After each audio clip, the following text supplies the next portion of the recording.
Hi their friends. पिछली video में मैंने आपसे बात की थी कि मेरी स्किन एलर्जी जो कि पार्थेनियम प्लांट की वजह से हुई है, उसके सिम्टम्स, मेडिकेशंस और प्रिकॉशंस जो मैं लेती हूँ वो आपसे शेयर किए थे। आज मैं बताऊँगी कि ये मुझे प्रॉब्लम कैसे हुई, मेरी किस गलती की वजह से मुझे ये स्किन एलर्जी हुई, ताकि आप इससे बच सकें। इसके लिए आपको पहले मेरी सराउंडिंग्स के बारे में जानना ज़रूरी है। मैं जिस एरिया में रहती हूँ वहाँ कई खाली प्लॉट्स पड़े हुए हैं जो कि NRIs के हैं। वहाँ ना तो कोई घर बनने की उम्मीद है, ना ही वहाँ कोई साफ सफाई करवाने वाला है। कुछ लोग तो अपने घरों के साथ लगते हुए इन प्लॉट्स पे साफ सफाई करवा देते हैं, लेकिन कुछ प्लॉट्स ऐसे ही पड़े रहते हैं। इन प्लॉट्स में बहुत से अनवांटेड प्लांट्स, वीड्स, जहाँ पौधे उग जाते हैं। ऐसे ही दो प्लॉट्स, एक मेरे घर के सामने और एक साइड पर है।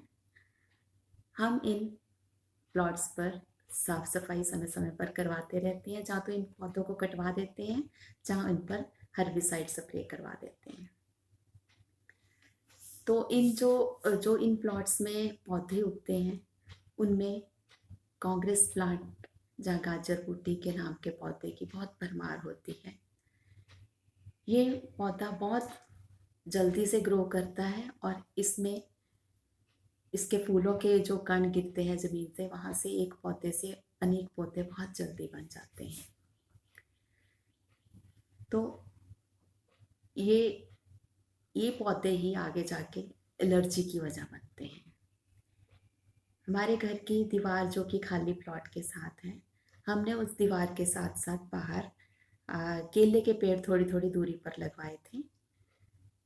एक तो वो देखने में अच्छे लगते थे और साथ ही वहाँ साफ सफाई बनी रहती थी।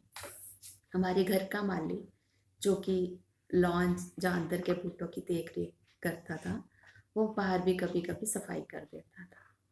क्योंकि मैं सुबह और शाम को सैर करने जाती थी और वहाँ से निकलते हुए मुझे भी जब कोई ऐसे पौधे नज़र आते थे इन पेड़ों के बीच में, मैं उन्हें अपने हाथ से उखाड़ कर फेंक दिया करती थी। लेकिन ये मुझे बाद में पता चला कि ये पौधे जो मैं हाथ से उखाड़ रही हूँ वो कांग्रेस प्लांट्स ही हैं, और ये बाद में जाकर मेरी स्किन एलर्जी की वजह बने। हुआ यूँ कि बार बार इनके कांटेक्ट में आने की वजह से मेरी स्किन में एलर्जिक रिएक्शन शुरू हो गया, जो कि मेरी पूरी बॉडी पर असर करने लग गया। ये चीज़ मेरे तब समझ में आई जब बायोप्सी टेस्ट की रिपोर्ट सामने आई, लेकिन तब तक बहुत देर हो चुकी थी और मुझे इस एलर्जी ने पूरी तरह से घेर लिया था। और अब सिचुएशन ये है कि जब भी ये मैं हवा में इनके जो कण घुले होते हैं उनसे भी मुझे प्रॉब्लम होती है।